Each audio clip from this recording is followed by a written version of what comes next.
This program is brought to you by Link TV for educational and non-commercial use only.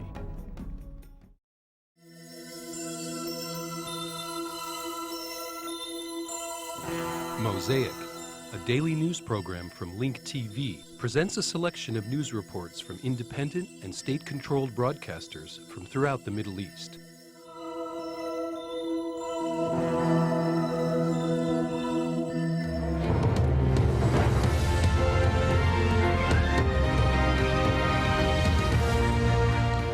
Hello there. A key tribal leader of an alliance of Iraqi Sunnis has reportedly been killed in a bomb attack. Abdul Sattar Abu Reesha died in a roadside blast near his home in Ramadi, the provincial capital of the western Anbar province. He was the leader of the Anbar Salvation Council, an alliance of clans backing the Iraqi government and US troops. In this program, we'll get the latest from our Iraq correspondent on the significance of this development and also the latest view from Washington. But first, this report is from Owen Fay. According to witnesses, Abdul Sattar Abu Reesha was killed by a roadside bomb near his home in Ramadi. He was one of the key tribal leaders in Anbar province who, in recent months, turned against al-Qaeda and Iraq forces operating in the area. Those leaders have been the focus of attention in recent weeks, and their shift in allegiance has been repeatedly cited by U.S. President George Bush as the latest evidence that his surge plan to pacify Baghdad and surrounding areas is starting to work. Indeed, during congressional testimony this week, the top U.S. military commander in Iraq, General David Petraeus, alongside Ambassador Ryan Crocker, argued that the increased military presence is beginning to create the environment necessary for Sunni leaders to reject al-Qaeda and ultimately drive them from Iraq. Petraeus himself has spent considerable time in Anbar in recent months working directly with the tribal leaders, encouraging this shift in alliances and providing funding, and holds this policy to be a linchpin in the Americans' much heralded counterinsurgent strategy. For this reason, during a recent unannounced visit to Iraq, Bush appeared not in Baghdad but in Anbar itself. During that visit, he met with tribal leaders, Abu Misha among them. However, critics in Baghdad have been openly skeptical both of the surge itself and of the tribal leaders' new policy. In Washington, critics of the White House policy have suggested that by repeatedly emphasizing the tacit cooperation of these tribal leaders, Mr. Bush has inadvertently placed them at risk. Owen Fay, Al Jazeera. Okay, so let's get a bit more context of this with our Iraq correspondent, Hoda Abdelhamid. Hoda, how big in the whole grand scheme of things in Anbar province was this man? He was very big in the sense that he is the man who started this movement against al-Qaeda and actually had this movement that was very important not only for the Anbar province but also spread throughout all the way to Baghdad and to certain neighborhoods of Baghdad, Abu Ghraib and other Sunni neighborhoods of Baghdad where people followed this popular movement, we can call it a popular movement, and started also kicking out al-Qaeda. Now, how big is the blow, his assassination, a blow for the entire movement? This we'll have to see in the days to come.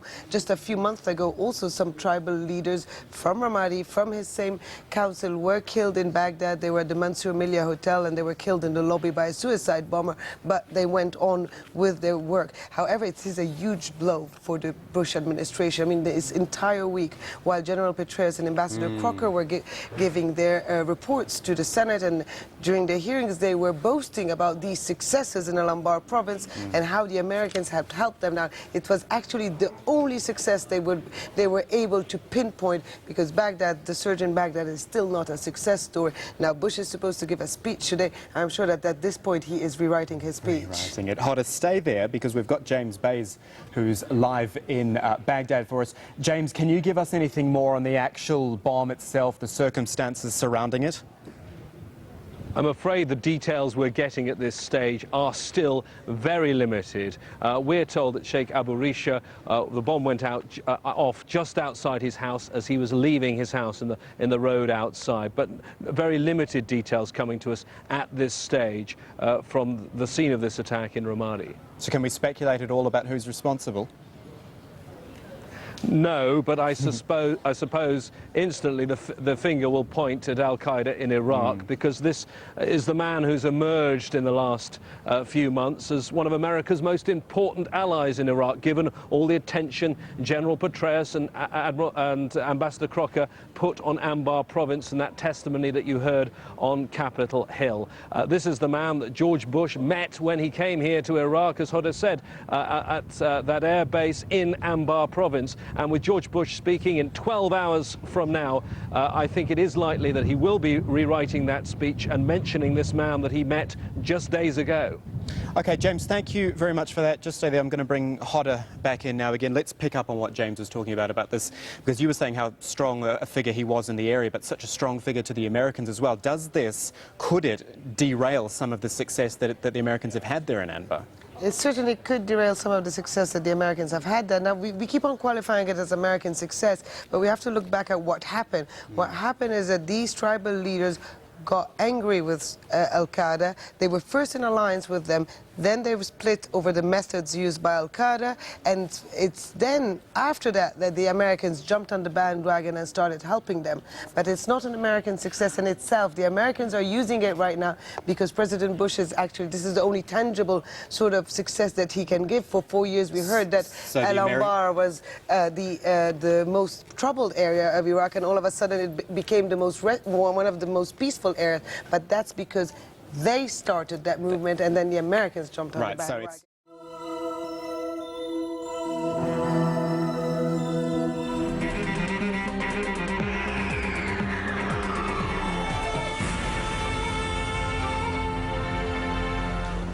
The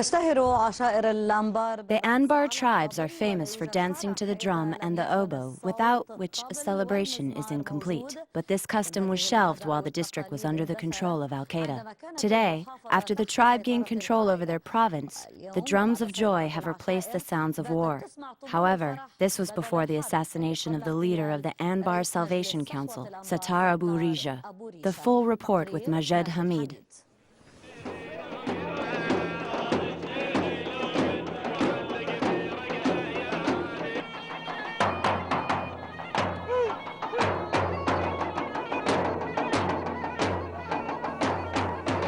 For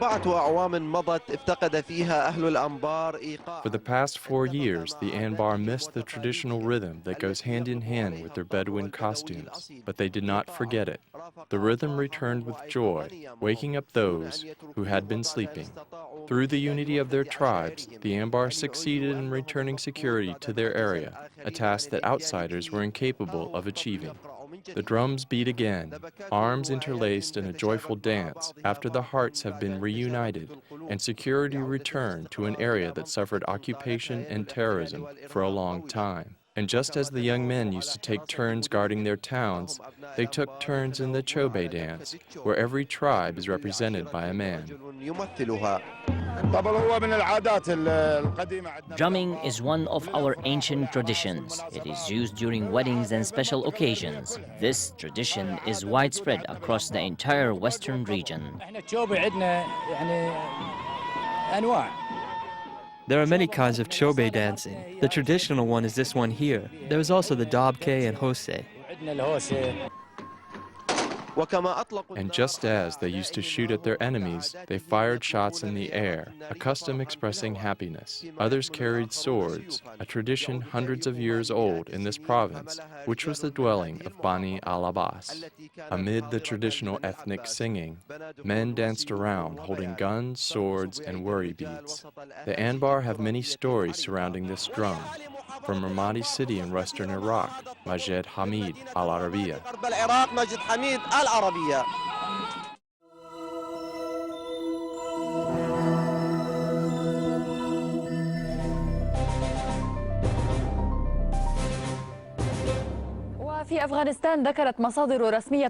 According to the Afghan government, 56 Taliban fighters, 1 Afghan soldier, and a Bengali relief worker were killed during clashes between the Afghan security forces and Taliban armed members in the states of Oredgan and Zabul. The Taliban, however, said that it has killed 10 police officers in Kut, in the state Nangarhar, eastern of Afghanistan. Al Jazeera obtained a videotape of an armed attack launched by the Taliban on the Afghan police on the road between Kandahar and Herat.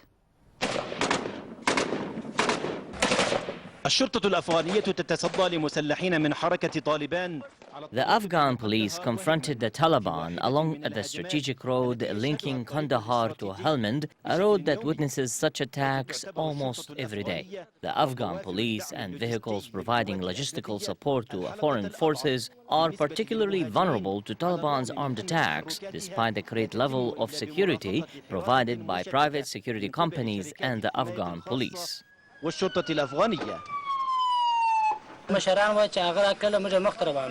We went with officials to establish a police station in Jazeera, but we realized that the Taliban fighters were already there. They started shooting at the police and injured some of the people who were with us. After hours of clashes, the enemy retreated, and we took control over the area.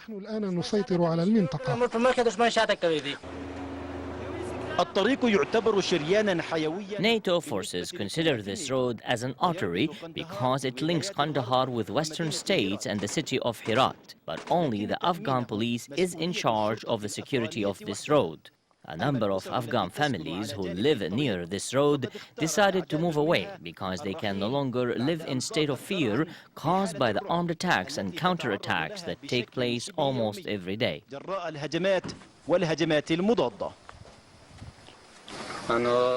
We have no security because our home is right next to the road. We have decided to leave our home because we can't live in constant fear. It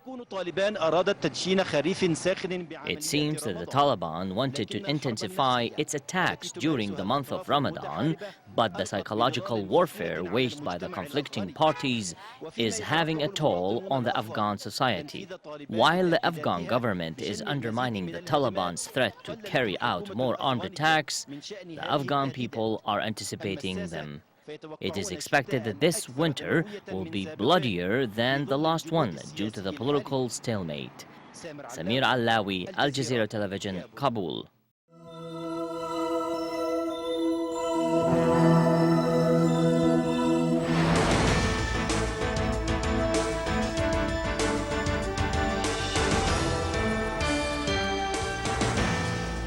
فتحت السلطة القضائية في إيران أبواب السجن The judicial authorities in Iran opened the doors to the Evin prison in Tehran to the media in order to document what is called a public plan to rehabilitate prisons in Iran. Evin is the largest and most famous prison in Iran and has been linked to many sensitive security issues which the country has witnessed for many decades.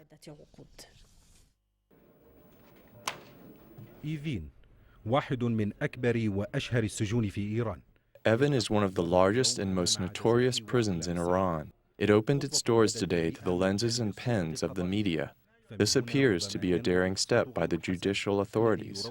Allegedly, human rights violations have occurred at this prison. This prison is where Tehran chose to launch its campaign to restore the protection of these rights. However, what is the objective behind opening these doors to local and foreign media? Our objective is to improve the conditions of the prisons. Some people accuse us of violating the rights of the prisoners. This is not true. We try to rehabilitate the prisons so they can be centers of reform. I don't think that there are other countries that invite the press to visit a prison of such size. The authorities here say they issued more than 50 decrees to improve the conditions of the prisons, the most important of which are terminating solitary confinement, allowing prisoners to abandon prison uniforms, and facilitating prisoner meetings with their families. The living conditions are good. I spend time reading books. We do not have any major problems. In any case, I am a prisoner and I want to leave this place. Leaving this place was the basis for the judicial authorities' resolution, which was submitted to the parliament. The resolution will allow prisoners to postpone paying bail until a prisoner leaves the jail. I try to utilize my time by learning how to sew. If this resolution is approved, then I need to learn a profession so I can pay for my bail. Some official reports indicate a notable reduction in the number of prisoners from 300,000 prisoners last year to 130,000 this year. This number may decrease even further if the judicial authorities issue pardons during the blessed month of Ramadan, which has been the custom here. Prior to today, this place was prohibited to the media. However, as part of what the judicial authorities call the plan for reform, they allowed many media outlets to visit this prison and document the humanitarian conditions on the ground. Perhaps this message reiterates Iran's determination to improve its human rights image around the world. From within the Evin prison in the Iranian capital, Abdul Qadir Al-Fayez, Al-Alam, Tehran.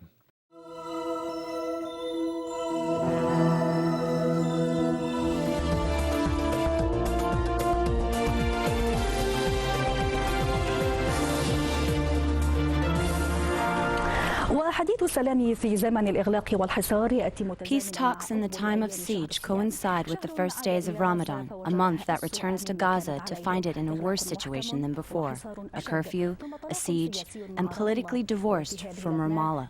As for the families of Palestinians in Israeli jails, they experience a deeper sadness, as during the past years, their tears are renewed at this occasion. The situation in Gaza with Zuhair Sakala.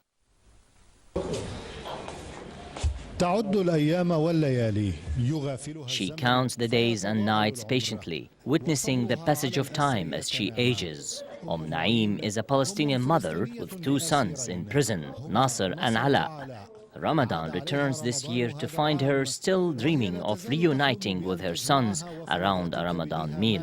Her family quickly gathers around her as we start filming, in hope of connecting with their loved ones, even if only through the TV screen.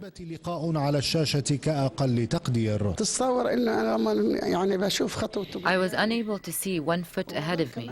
The older one was even more loving towards me. When I used to sleep in the hospital, he was the first one there, even before his father. Each day that passes feels like 20 years. I pray that my sons and the other young men are safe. May God be pleased with them as my heart is pleased with them. Outside, people are in no better state than Naim. The situation is difficult for everyone as Ramadan arduously makes its way through the worry and suffering of the people in Gaza, giving its blessing to the people that are ill from pain. The toll from the siege has increased and the political game is played by the leaders while the overwhelmed citizens are lost in mazes. There was a siege last Ramadan, but it's much worse this year. The shutdown and the siege are making life difficult. There are some people in the society who cannot even buy a box of dates. Ramadan has a different flavor during the siege and political division. It unites Palestinians by nothing other than suffering. The people of Gaza stand together during this blessed month with joy only in obeying the Creator. Zuhair Sakala, Dubai Television, Gaza.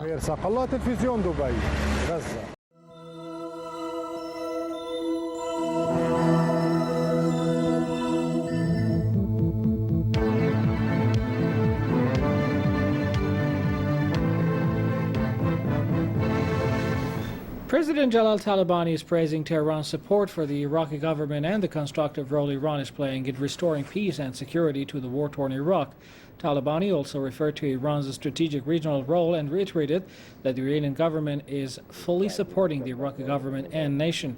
Talabani also said Iran's attack on northern regions of Iraq's Kurdistan mainly were defensive attacks against the recent destructive measures of anti-Iran group Pajak, and added solely the group's bases were bombarded during the attacks. The Iraqi president noted that Baghdad is strongly against the Pajak group since their activities bring losses to the Kurds in the region. Iran is to increase its industrial plans in Syria up to $5 billion. Talking about the outcomes of the recent visit of Iranian delegation to the country, caretaker of Iran's industries and mines, Ali Akbar Mehrabian, said joint work groups were established in several fields, including cement, automobiles, tire, glass, and food. He also referred to the Memorandum of Understanding signed during the visit and said the 2 countries are determined to boost industrial cooperation. Negotiations are underway between the National Iranian Gas Company and Swiss EGL Company to start a joint venture on the gas import to Europe.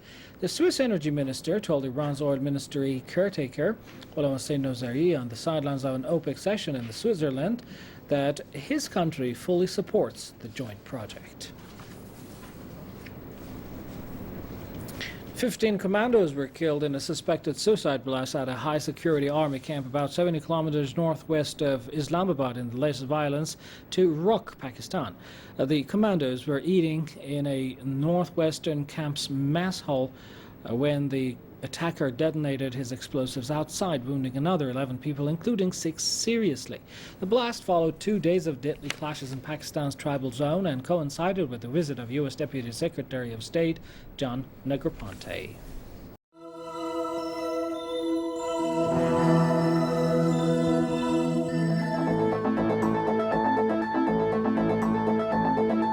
The Jordanian city of Petra received a leading place among the tourist attractions selected to be included in the new 7 Wonders of the World.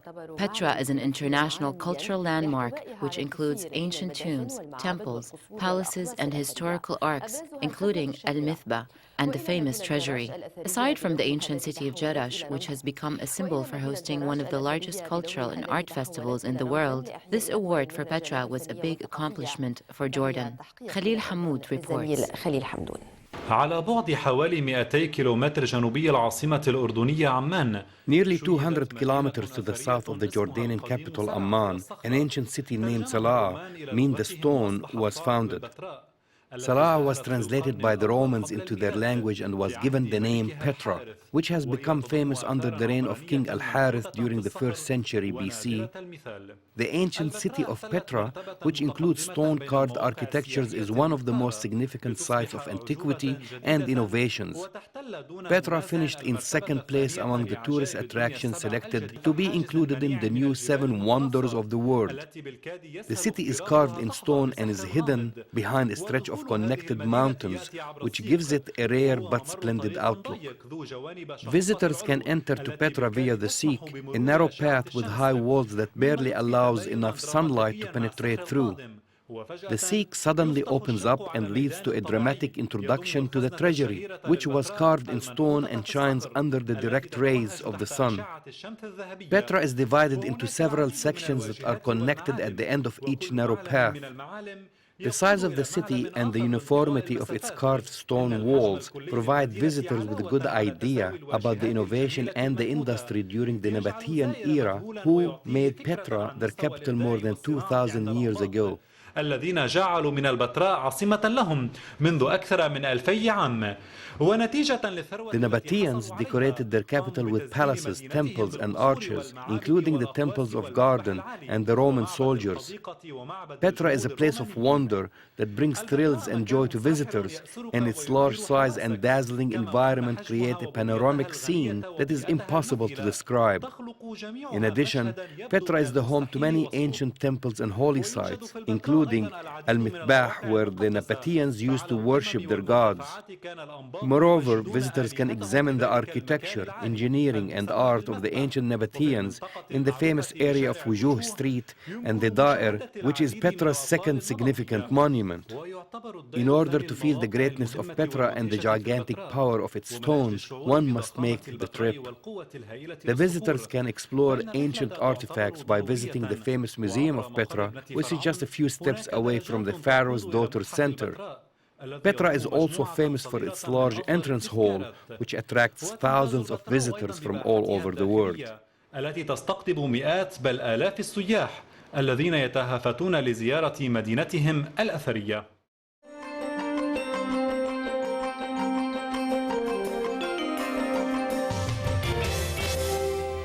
Most of the world's 1.2 billion Muslims celebrate the start of the holy month of Ramadan today. Across much of the Muslim world, Ramadan began today, although Libya kicked off the festivities on Wednesday, the same day as Nigeria. In Pakistan, the fasting month starts on Friday. And in Beirut, Lebanese hope that with Ramadan, peace and stability will prevail. Lamis Nader reports. The start of Ramadan, the 9th and holiest month of the Muslim calendar, is traditionally determined by the sighting of a new moon. During this month, Muslims are required to abstain from food and drink from dawn until dusk. As the sun sets, the fasting breaks, and the iftar, the first meal after fasting, begins. The evenings turn into a special time of family gathering and activities until the suhoor, the last meal of the day. This year, hotels and restaurants in Lebanon are hosting special entertainment programs, which include music shows and traditional dishes and desserts prepared especially for Ramadan. The international restaurant will be offering a daily iftar buffet, and the Lebanese restaurant will have a special iftar menu. For the suhoor, we will be having on the terrace of the Lebanese restaurant live oud performances and special cooking in a unique Ramadan atmosphere until the early hours of the morning.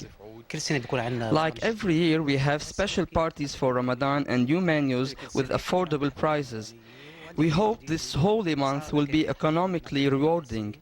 Every night, we will have a music performance with the live singer in the tents of Ramadan.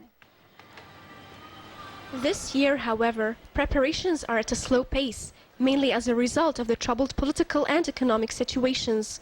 Most buyers are complaining of the inflated prices of basic goods. Unlike every year, we are only buying the essentials because of the economic situation. We are in Lebanon preparing. We're buying some stuff, like you see, vegetables and stuff. Do you see the prices are high, or do you see that there are discounts? I think it's a little bit higher, yes.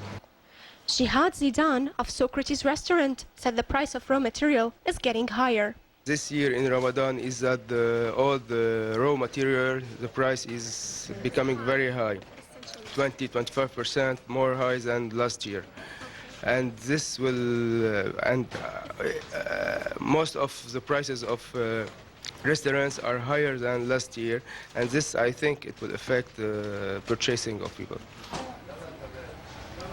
The Lebanese people have welcomed Ramadan this year with fears of insecurity mixed with hopes for a tranquil and joyful holiday season. One can only pray that this holy month would temper the political crisis and reconcile among conflicting parties. Hi, I'm Jamal Dajani, producer of the show you've just been watching. I'm here to tell you that thanks to viewers like you, we've already raised over 10% of our Mosaic fundraising goal. We are getting closer to keeping Mosaic on the air for the rest of the year. However, we still have a long way to go to keep this kind of reporting free and uncensored on Link TV.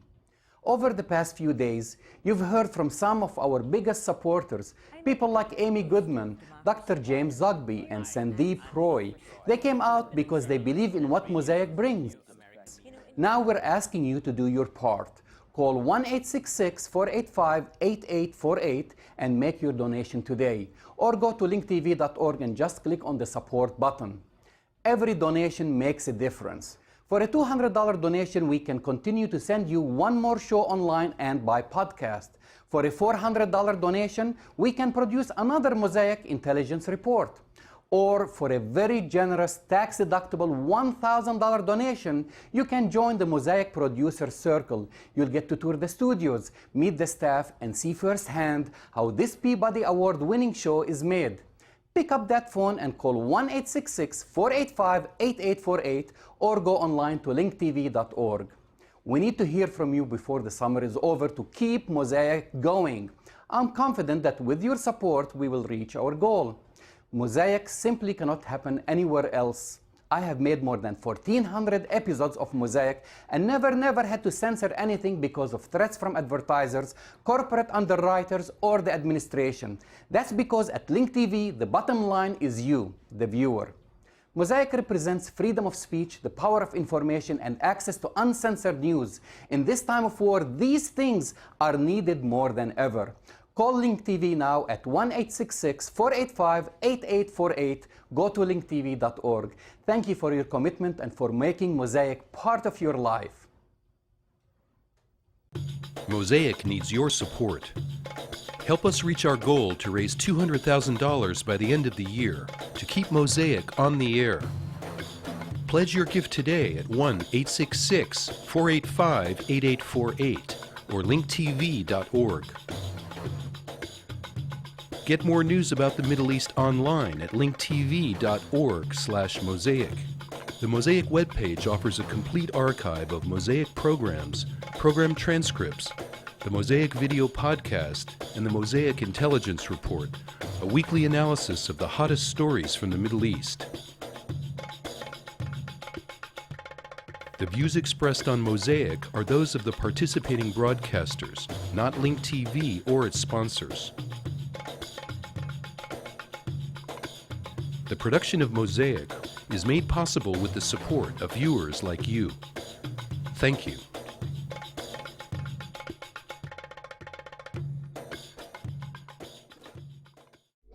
This program was brought to you by Link TV for educational and non-commercial use only. Link TV is the only U.S. television network devoted to global and national news, with uncompromising documentaries and diverse cultural programs. Programs which connect you to the world.